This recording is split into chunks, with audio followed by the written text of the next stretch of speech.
Hello, kung tatanungin nyo kung ano yung nasa likod ko na yan, yan yung mga skin ng mga hayop dito na pangkaraniwang makikita rito. Tara isa-isahin natin. Yung mga kilala ko lang. Yung mga iba parang hindi ko pa nakita pero mga kilala ko lang. Ito yung mga paninda namin dito. Bukod sa grocery, may mga paninda rin kaming ganyan. Ayan. Gaya nito. Ito, ayan o. Yan. Skin ng, hindi ko alam kung anong hayop eh. Pero ito alam ko, ito beaver. Beaver. Tapos merong, ito yung pangkaraniwan na fox. Ayan. May puti. Mga puting fox. Ayan yung talagang, itong pangkaraniwang nakikita ko, mga pangkaraniwang nakikita ko na fox. Ayan. Tapos yung makikita nyo may mga kulay. Kinulayan na lang itong mga to. Wala naman talagang ganyang kulay ng mga hayop. Baga pang arte lang ba.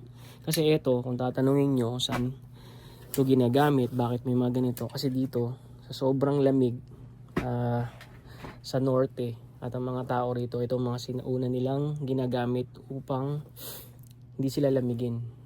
Tinatahi nila to, ginagawa nilang parka, jacket, gloves, tapos sa sapatos. Basta ito nakakapag ng init.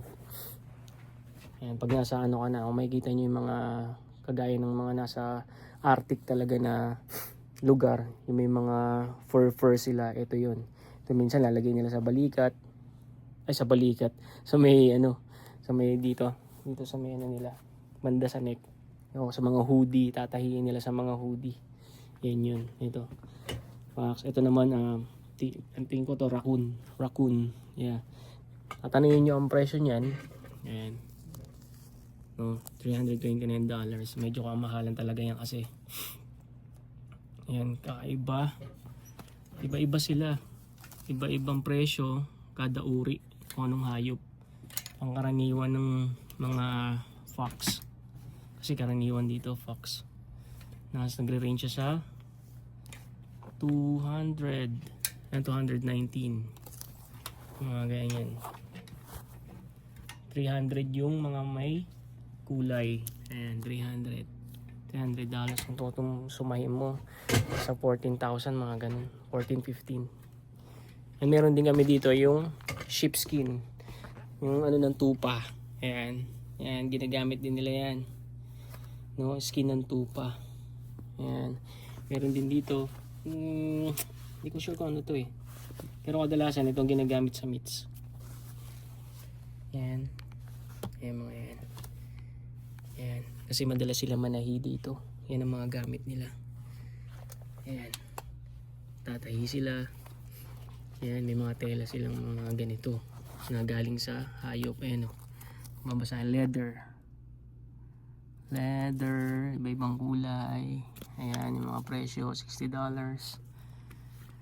Ayan. Ito raccoon. Lamang raccoon. Yan. Yan lang. Natuwa lang ako kasi minsan ko lang din makita yung ganito. Alam nyo ba, nakabili rin ako ng ganito. Nasa $100 yung nabili ko. Pinatahi ko. Ayun. Nasa bahay lang. Sira na. Gusto ko sana bumili itong magandang kulay, di ba? Lalaki. Ito gray oh. Ayan oh. Tapos lalagay mo sa balikat mo. Ayan, nakaganyan. Pang. Di ba? Kaso ang presyo $319. Diyos ko po, mahal ano. Ayan, kaya to blue. Diyos ko po, blue. Blue ba? Wala, may color blend ako eh. Yan lang. Maraming salamat.